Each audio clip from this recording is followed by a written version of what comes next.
Awesome. Welcome to the Credit Agents Talk Show. My name is Lesley, and I'm here with my good friend, Debbie. Debbie. And so tell us who you're with. Oh, my name's Debbie Adokpaye. I'm a realtor. I'm with Cityside Houston, powered by EXP.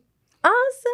And so I just thank you so much for coming Thank you for and, having me. and joining us. And so today we're going to be just asking you a few questions and kind of getting to know you a little bit. Thank you And so much. and then you can talk to just everyone about how to get in touch with you later. So let's jump into it and kind of see, what we can start with. So Awesome. tell me, Debbie, one thing about your profession that you just didn't expect when you became a realtor.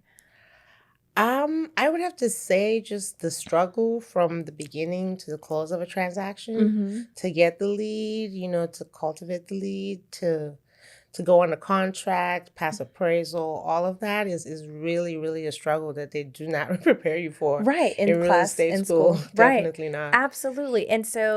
And you do this full time. Yes, I'm a full-time realtor. That's awesome. And so talk to me about like why do you think it's beneficial to use maybe someone that's in like a realtor full time versus maybe someone that does it part time? Oh, especially in this market. I mean, Uh-huh. I don't know if you know what's going on. It's a Uh-huh. crazy seller's market. So, for a buyer, you have to really, really be on your feet. Of course, you need an agent who's gonna, be on top of it as far as putting in offers, Mm-hmm. checking Oh, in. So, if absolutely. your agent is a part-time agent, I'm pretty sure you're gonna start getting the effects of that as far as not closing bids and not getting under contract because it's just too competitive, Right. to And deal with a part-time agent right now. right. Oh Yeah. my gosh. And so now does that like possibly cost someone money or what is the risk? Like if someone isn't quite fast It's enough. a lot of time wasted Okay. and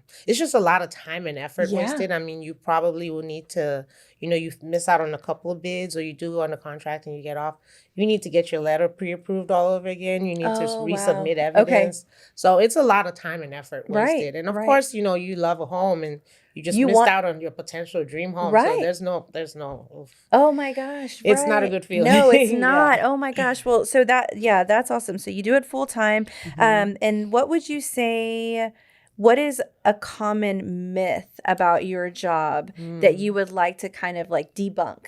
Oh, absolutely. Realtors are not just door openers. Right. There's a lot more that goes into, selling a home or listing a home as Right. besides just opening a door and Right. showing a home. So yeah, that's a huge one that really Right. it really Well, irks me. right, because on Instagram it Yeah, is glamorous. I'm like, it "Come on is. somebody, who takes these lifestyle photos?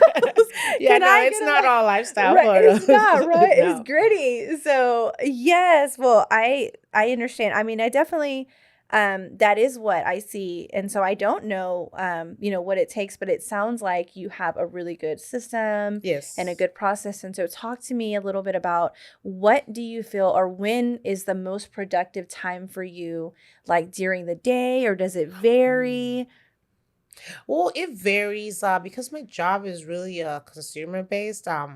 I have to always work around my client's schedule. Okay, So okay. only when they can go view a home or when they Mhm. can meet with me will Mhm. I schedule it. So based on that, it's after I've gotten kind of all my appointments done for the day where I don't have to run around that I get the most work done, which usually happens after 12, Okay. 1 p.m. in the afternoon. Okay. Yeah. So yeah, it does vary, but if I had to give a general average, I would say anything after 12:31. Okay. Yes, Yeah. absolutely. Now, um, I know, so you've been in the industry for about 4 years, Yes. and you currently close, about 2 homes a month. Let me just say that is a huge deal. I mean, I think Thank you. yes. I mean, and also not like a plug for Miss Debbie, but also she actually was going to law school and now she's a realtor. So you want someone that has a good head on their shoulders. I Thank mean, you, come thank on, you. girl. That's something to celebrate. Thank you so And much. so, of course, now, I'll ask you, what is a good lesson that this job has taught you, Mm, or maybe just something that you would share to like a new realtor that maybe if they're just starting off, like a piece of advice that you would give? consistency. Yep. It's like you're not going to feel like cold calling and reaching out every day. Right. But it's only when you do it every day will you really see the rewards. There's just no way around it. So just don't do it 3 days out of the week or four Mm-hmm. days out of the week. Go hard every single day. It'll pay off. Absolutely. It will Absolutely. eventually. Yeah. And now, did you always want to be a realtor?